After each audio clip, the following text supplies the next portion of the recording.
The first issue to be spoken today from the BJP side relates to the Supreme Court expressing shock at the increasing death of pilgrims who are going to Amarnath. We know that this year the death toll has already reached about 86, and many others who are injured who are still in the hospital. Last year, it had reached a total of 105. The Bharatiya Janata Party had been repeatedly voicing its concern that the reduction in the total number of days or the period, the duration during when pilgrims were for years being allowed to go and take a darshan of the Amarnath Shivling has been reduced by the J&K government, you may say the Amarnath Shrine Board, to just 39 days in the place of 3 months, opening up a nationwide pilgrim yatra to just about 39 days, naturally will bring in a great rush of tourists. This time, we recall that when the reduction in the days happened, the J&K government had promised good infrastructure and facilities for the visiting pilgrims. It's really sad, and we put it on record, that it is sad, as has been heard from many pilgrims, that the road condition was pathetic. There were very inadequate base camp facilities, hardly any medical facility extended to the pilgrims, water, and therefore the sum and substance of the whole thing is you've reduced the time. Pilgrims are in a great rush to come and take the darshan, which used to happen in 90 days, now in just 35 days. And as a result of this rush, and with completely poor facility being given by the J&K tourism and the Shrine Board people, resulted in the kind of deaths of pilgrims. We know, and statistics has proved, that the 3-month pilgrim tourism, which happens in Jammu and Kashmir in the name of Sri Amarnath Ji, actually gave enough income for several people who were dependent on providing services for these tourists for an entire year.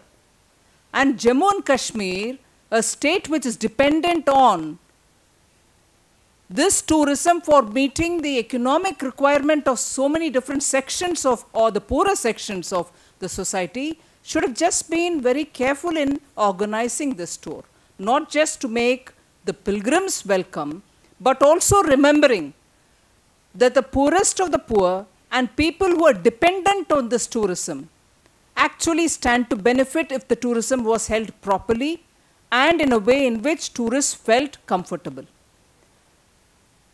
The Bharatiya Janata Party is almost constrained to say that by adopting such inefficient ways, there is a discouraging of pilgrims from coming.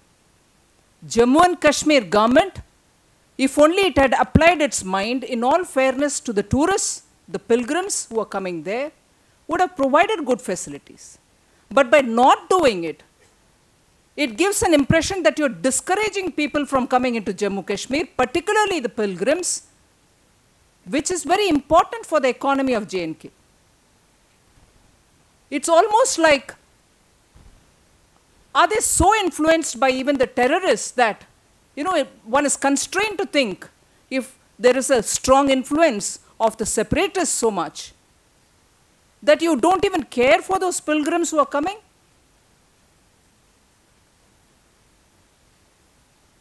The tourism ministry, union government, which is talking of, you know, providing greater facilities to bring pilgrims, the religious tourism, pilgrim tourism, to this country, didn't they understand the significance of this 3-month based tour or pilgrimage, which domestic tourism provides effortlessly? And didn't they have a role to play in telling the J&K government to improve the facilities? I think overall, it is a real sad state where within the country, where you know every year, pilgrims go, and with the number also increasing of late because the Shraddha has increased, people want to go and visit places of religious tourism, the numbers are also increasing. So on the one hand, it makes pure economic sense to either extend the dates, if it is possible, and to accommodate more tourists so that the economy will improve, and also those people, the increase in the number of tourists who wish to join this pilgrimage are also encouraged to come and not only take darshan, but give a buoyancy to the economy there. But on the whole, Amarnath and the way in which Amarnath pilgrims are being treated, it's a sad state that Jammu and Kashmir government, which doesn't seem to understand the significance of this tour, both culturally and economically, has mishandled the affairs. The matter is in the court now. The Bharatiya Janata Party wishes that the Ministry of Tourism at the union level and also Jammu and Kashmir government take the total responsibility to have a very open and fair look at what is happening in Amarnath tourism-related matter. We had asked time, the Bharatiya Janata Party had asked time to go and meet the governor and also the home minister in a delegation to speak about our concerns. The home minister has given us time. The union home minister has given us time.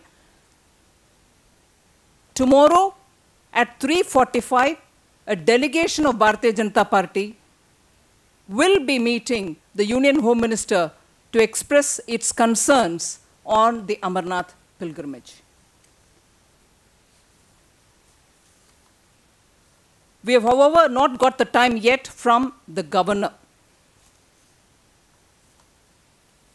The second issue that we would like to take up is about the Gurgaon Manesar Rewari Industrial Hub. All of you all also would have come across Union Minister Shri Vailar Ravi commenting how the developments in this industrial hub, which was touted as Asia's best, has really spoiled India's industrial policies or India's image abroad. He's a union cabinet minister. He's voiced concerns. Shri Vailar Ravi ji has voiced concerns that the happenings in this belt, Gurgaon, Manesar and Rewari industrial hub, has really affected the image of India abroad. Although I do not want to make light of his statement, how many such happenings in India are going to affect our international image? 2G is going to affect, Commonwealth Games is going to affect, the scandals are going to affect, the misgovernance is going to affect. International image is getting affected every day almost. But he has mentioned it in the context of Gurgaon, Manesar and Rewari Industrial Hub. Last year, let me just remind you, there were 3 different incidents in one particular unit which was of big ramification for that whole area. And then some kind of an agreement was drawn up, post which the whole unit or the whole area had hope that it will revive.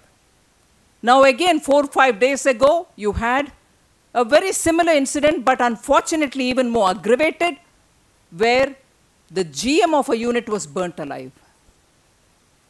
And yesterday, when the farmers held a Mahapanchayat, the National Highway 8 leading to Jaipur from Delhi has been blocked. There were clashes. Farmers had clashes with the police, and nearly 40 people have been injured. And in this case, what was the issue? The issue was related to a 3,000-acre land acquisition. Why am I repeating all this? The last year labor industrial unrest, post which an agreement is reached and then some effort is made to revive the environment.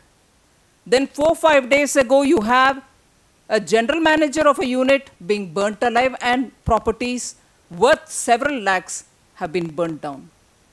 Yesterday, the police clash in the very same area, Rewari, where farmers are clashing with the police as regards land acquisition.